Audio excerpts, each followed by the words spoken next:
The member for Lanark, Frontenac, Lennox, Addington. Thank you very much, Speaker. Speaker, it's my pleasure today to welcome hundreds of contractors from across Ontario to the Fix the WSIB Rally. Speaker, I'd like to make a special mention of a few people that are here joining us in both the West Members Gallery and in the public galleries who have been instrumental in helping to fix the WSIB. Juliette Forge, Mark Brisson, Walter Pamick, Justin Doctor, Roger Tickner, Steve Hamilton and Joe Vaccaro from the Ontario Home Builders Association, Doug Leach, Stephen Sell from the Ontario Electrical League, Plamen Petkoff from the CFIB, and all those hundreds others who are here to help us out in democracy.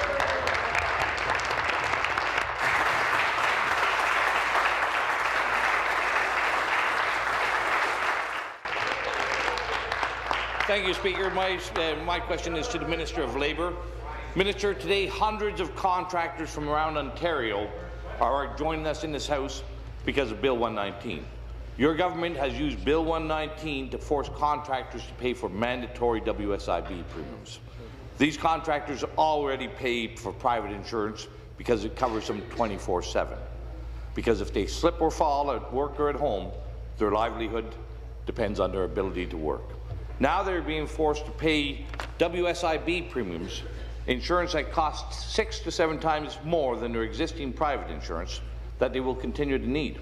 Minister, can you explain to the contractors here with us today why your government believes they should pay for inferior, redundant WSIB coverage? Enough is enough for these contractors. Thank you. Be seated, please. Be seated, please. Minister of Labour. Thank you very much, Speaker. And I want to thank the member opposite.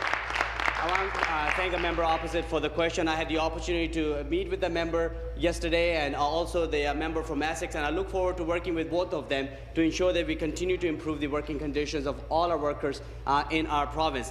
I also want to welcome all the hardworking construction workers and employers who are here today in the legislature as well. Speaker, I think we all will agree that we collectively have the desire to improve the health and safety of all workers in the construction industry and to reduce the underground economic activity. And that's exactly what Bill 119 is doing. Absolutely. Ever since this legislation was brought forward in 2008, the WSIB has worked with construction stakeholders to ensure that we have a system that balances the concerns of workers and businesses. We listen to the concerns of the stakeholders, Mr. Speaker, and we've given a 4-year transition period to implement this legislation. Thank you, Speaker. Thank you. Supplementary. Minister, there's a 25-year-old Hamilton contractor who's here with us today in the House. His name is Justin. He has a wife and a 6-month-old daughter. Your government is forcing him to choose between paying $5,000 a year for redundant WSIB coverage or saving money for his family and his daughter's future. Your government is forcing him to pay for this pointless insurance instead of saving $150,000 for his daughter's education. He wants to play by the rules, but these rules just aren't fair and won't let him. Minister, can you explain to Justin why you are forcing him to choose between his family and his daughter's future, or feeding that monstrous WSIB monopoly with another tax grab, or choosing between staying legal and going out of business, or having to join the underground economy? Please, be seated, please. Stop the clock.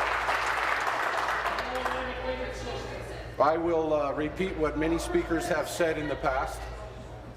I will repeat what many speakers have said in the past, that we absolutely invite and want our guests to be here to watch, and that's it, watch. We do not allow any participation whatsoever from the galleries, all galleries, so I would just remind us to please observe those rules, and we would deeply appreciate it.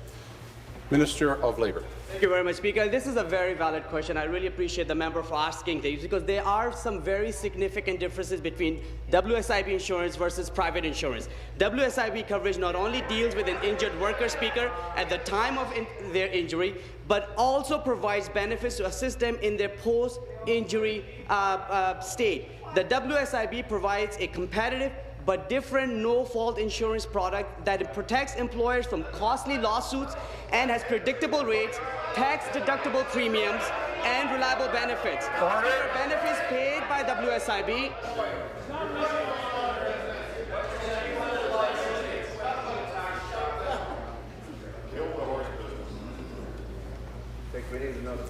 I think the member from Oxford is going to get a warning if he doesn't watch it. Especially when I get quiet, that's not the spot to start to inject. Minister of Labour, finish, please. Thank you very much, Speaker. Speaker, benefits paid by the WSIB can be more comprehensive and cover a broader range of services. The member of Bruce Grey Owen Sound, second time I've named his writing. And Speaker, this is very important, such as WSIB pays up to 85% net wage loss.